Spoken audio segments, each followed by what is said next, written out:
Suspension চলছে।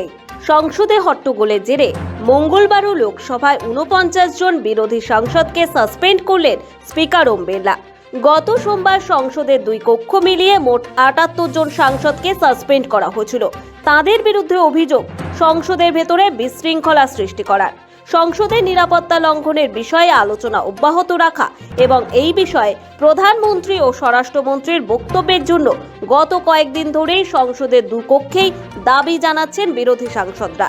তারপর গত সপ্তাহে সাসপেন্ড করা হয়েছিল ১৪ জন সাংসদকে। গত সোমবার সংসদের দুই কক্ষ মিলিয়ে মোট ৭৮ জন সাংসদকে সাসপেন্ড করা হয়েছিল। এখনো পর্যন্ত বিরোধী দলের মোট ১৪১ জন সাংসদকে শীতকালীন অধিবেশনের বাকি সময়ের জন্য বরখাস্ত করা হলো।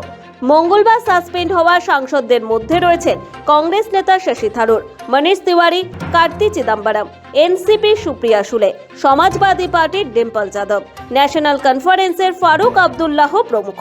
তৃণমূলের মালা রায়, সুদীপ বন্দ্যোপাধ্যায়, সাজদা আহমেদ, খলিলুর রহমান। স্বাভাবিকভাবেই মঙ্গলবার কার্যত বিরোধী শূন্য হয়ে গেল সংসদ। গত বুধবার লোকসভায় রংবোমা হানার ঘটনার পর থেকেই সংসদ ভবনের নিরাপত্তা নিয়ে প্রশ্ন তুলে অধিবেশনে সরব হয়েছেন বিরোধীরা। গত সপ্তাহের পর সোমবারও স্বরাষ্ট্রমন্ত্রী অমিত শাহের বিবৃতির দাবিতে ওয়েলে নেমে স্লোগান তোলেন তারা। মঙ্গলবারও তার ব্যতিক্রম হয়নি।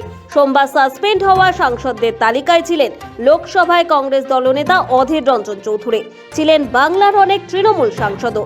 মঙ্গলবার দুপুর পর্যন্ত মোট ১৪১ জন সাংসদ সাসপেন্ড হলেন। শুক্রবার পর্যন্ত সংসদের শীতকালীন অধিবেশন চলার কথা। তার আগে কার্যত বিরোধী শূন্য হয়ে গেল সংসদের দুই কক্ষই। প্রসঙ্গত চলতি অধিবেশনেই মোদী সরকার নয়া ফৌজদারি বিধি বিল পাশ করাতে চায়।